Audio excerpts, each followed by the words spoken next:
Welcome to High Quality Boots episode 1. Today I will show you the Haix High Liability Combat Boots. The Haix High Liability Combat Boots were, as far as I know, originally issued by the British Army. They are discontinued, which means you cannot buy them anymore directly from Haix, but if you're lucky you can find them on eBay. There's also like a desert version of the boot, and as far as I know, the only difference is that instead of you have a rough out leather here, but as far as I know, the rest is pretty much identical. Okay, so let's talk about the features. So basically, that's a good example for a Haix boot in general, because you know, if you have a couple of Haix boots, you can see the way how they build them. So you can say like most of the time is a mix of leather with the Gore-Tex.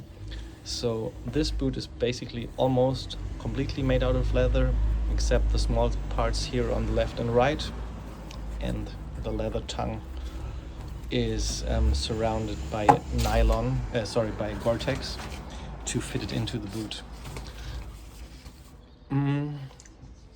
So they are pretty much water resistant and also breathable thanks to the Gore-Tex membrane.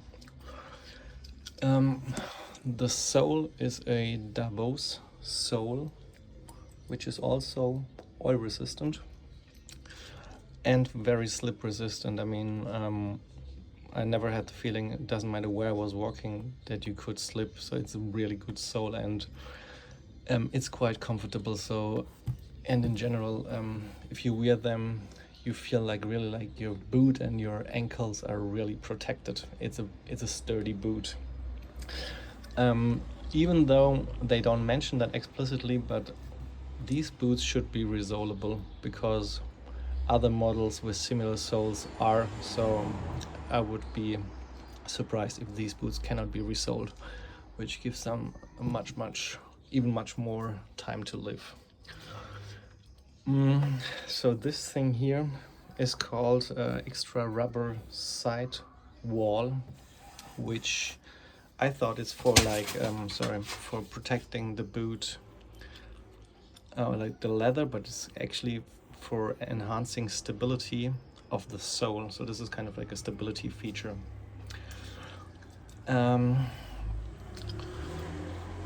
What else? You have the two-zone lacing system. So basically you could say like the 4 eyelets are responsible for fixing your foot and especially your heel into the boot, and the upper 2 laces are for fixing your lower leg.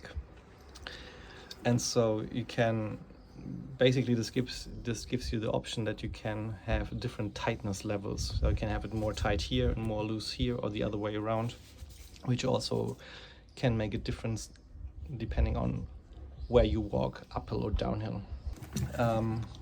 Also, if you look on the back, you can see it's kind of like 3 parts. You have the lower part, the upper part, and like a different softer leather in between, which makes it more flexible for walking. I also have to say that these boots were pretty comfortable first day on. For sure you need some time to break in the sole, but yeah, they always were pretty comfortable. I never had any wounds or something like this.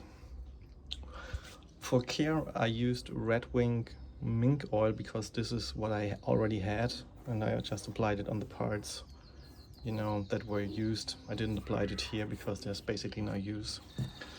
Also, like a word here, like the eyelets, there is like the heavy duty version. There are other boots from Haix, which this is made out of nylon material, which for sure is like lighter, but this is like the heavy duty version that will definitely not break. Thanks for watching. Next time I will show you the Haix P9 desert boot. So therefore please subscribe to the channel and leave me a comment or a message in general if you have Haix boots, and tell me what's your experience with them. Thank you very much. Goodbye.